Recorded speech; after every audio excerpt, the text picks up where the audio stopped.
are you doing today? I want to talk to you real quick about not responding.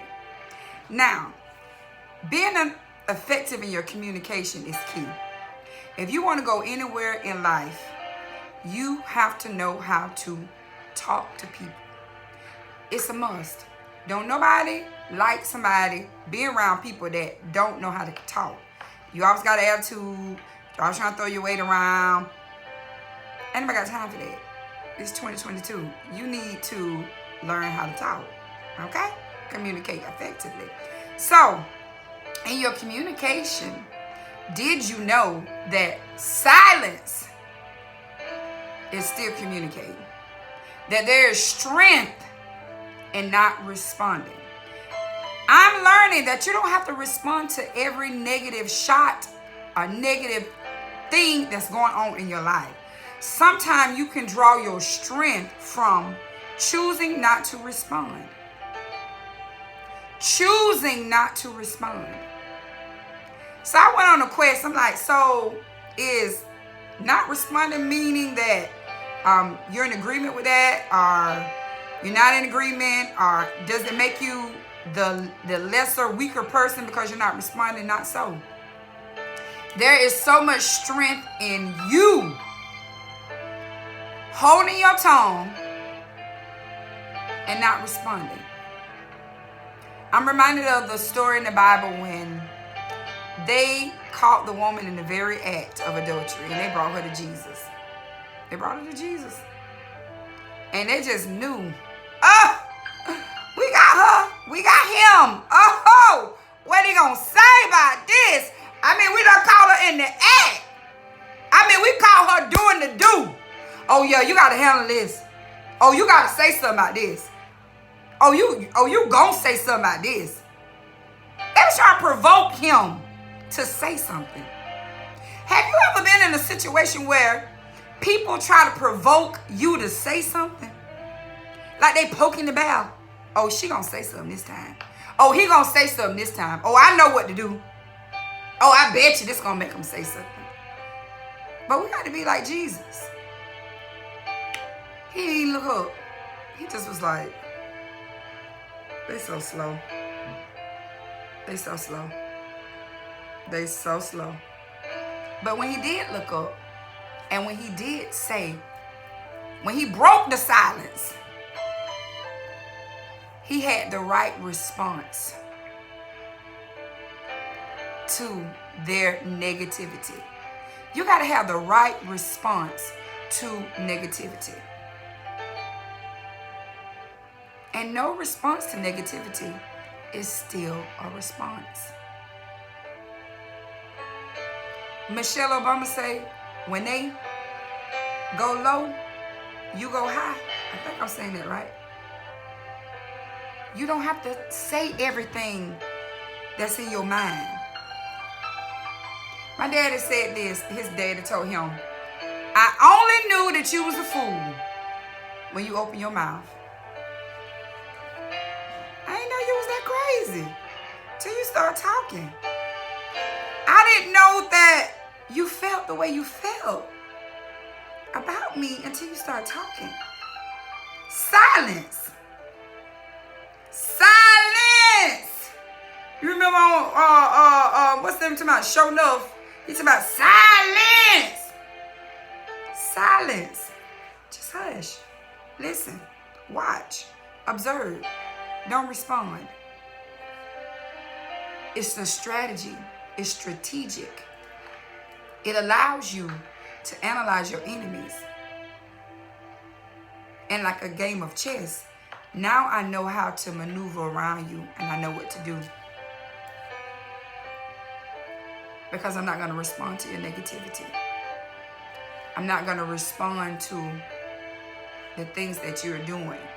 Even though you're trying to provoke me, like those Pharisees or the Sadducees was trying to do when they brought that lady. How you gonna go spy on somebody? Because you had to be spying. Or at least the man I went and told her, okay, I'm gonna go get Salunchi and I'm gonna bring her by 4 o'clock and y'all can come in. Like, how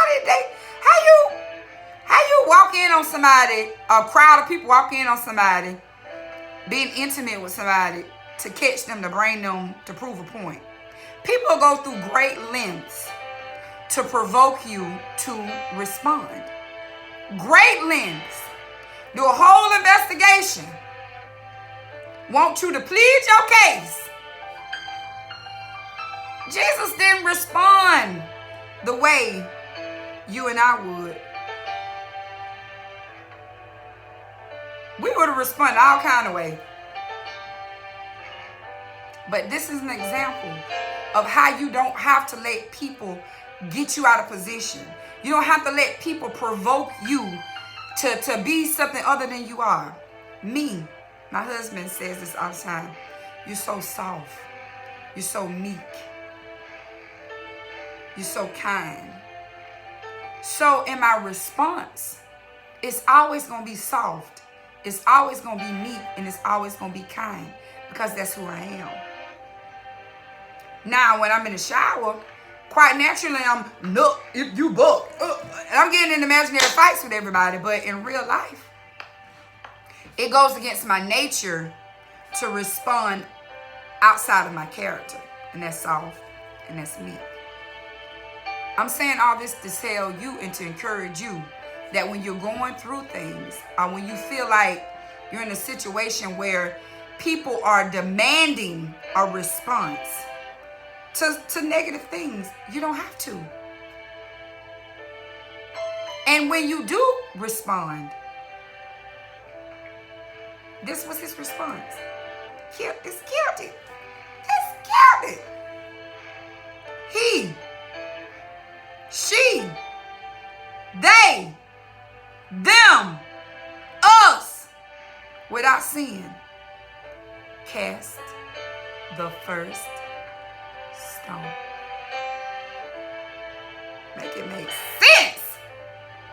He without sin cast the first stone. Where they at? I ain't met nobody.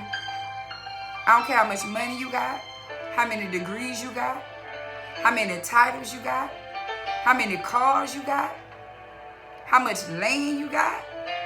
He without sin.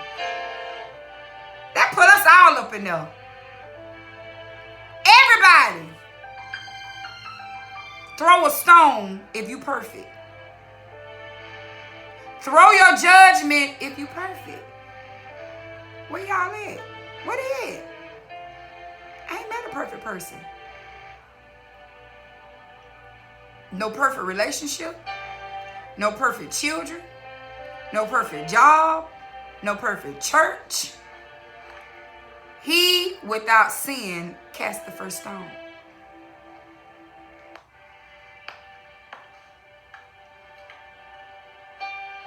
In other words, you're not perfect. We've all been through things. This is my third marriage. I'm working diligently in getting my children in order. I'm at my parents' ministry, and we getting things in order. I'm at my house, and we getting things in order. I'm looking at my bill sheet, and I'm getting that in order. None of us are perfect. None of us have room to talk, to point, to analyze other people's lives. If you took that same energy to worry about you and your perfectness, maybe you can walk a little more perfecter. But we start stumbling because we're too overly consumed with what's going on in other people's lives. And it's just not your business. It's just not your concern. Because none of us are perfect. None of us are sinless. I mean, honey, we all just trying to make it into heaven. I am. With all my imperfections, I take him to him daily. He know everything about us. Like, he know you ain't perfect. But when you start trying to analyze somebody else's situation, I'm going to tell you something. What happens is you draw it back to you, and things are going to be analyzed in your life. When you feel like you got enough time and energy to talk about people, to harp on people, all it's doing is you're sowing seeds for someone to judge you, for someone to try to analyze you, for somebody to go do an investigation on you, somebody be standing outside your door like the woman, waiting for you to do something so they can go tell everybody. The men did not have that to do. Like, that's all y'all had to do that day, was wait for her to get it on with somebody and take her to Jesus, trying to provoke him to respond.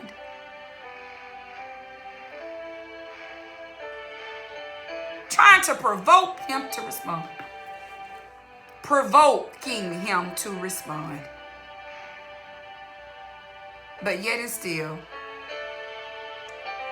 he without sin. That said it all. I mean, like, he shot the whole program down. He, you, them, and they.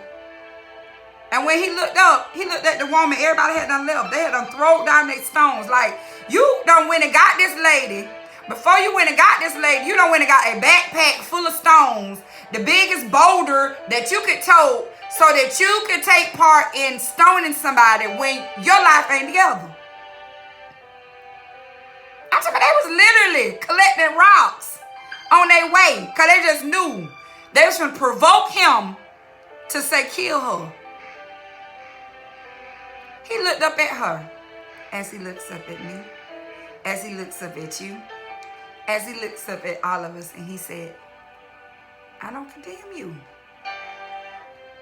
I don't condemn you. Look around. Where are your accusers? Where they at? Where they at? Everybody had to drop their rocks because they were not without sin. He said, I don't accuse you either. I'm paraphrasing. I ain't trying to stone you either, but go and sin no more. That's more encouraging. That's a response that's going to lift somebody up. That's a response that's going to encourage somebody. Let's do that. Let's encourage people when they're going through. Instead of you trying to analyze what somebody got going on, be somebody's cheerleader. Jesus was her cheerleader in that moment. Come on, girl. You got this, girl. Look around you, girl. Where they at? Where they at? Haters, well. Girl, you got this. Shake it off. Go back to your house. Clean up. Break up with babe, because truly he tripping. You don't even need to be with him. Let that relationship go.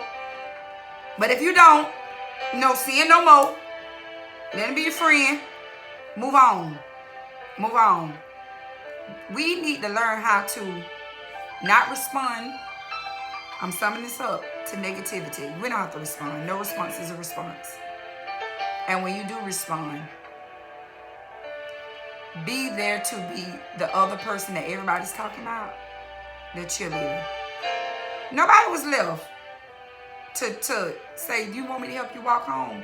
Come on, girl. It's all right, girl. They ain't even had that to do. Because they was trying to provoke a response. Don't let people get you out of character. Be who you are. Stay in character. Stay in position. Stay humble. And watch God take care of everything that concerneth you. I love y'all.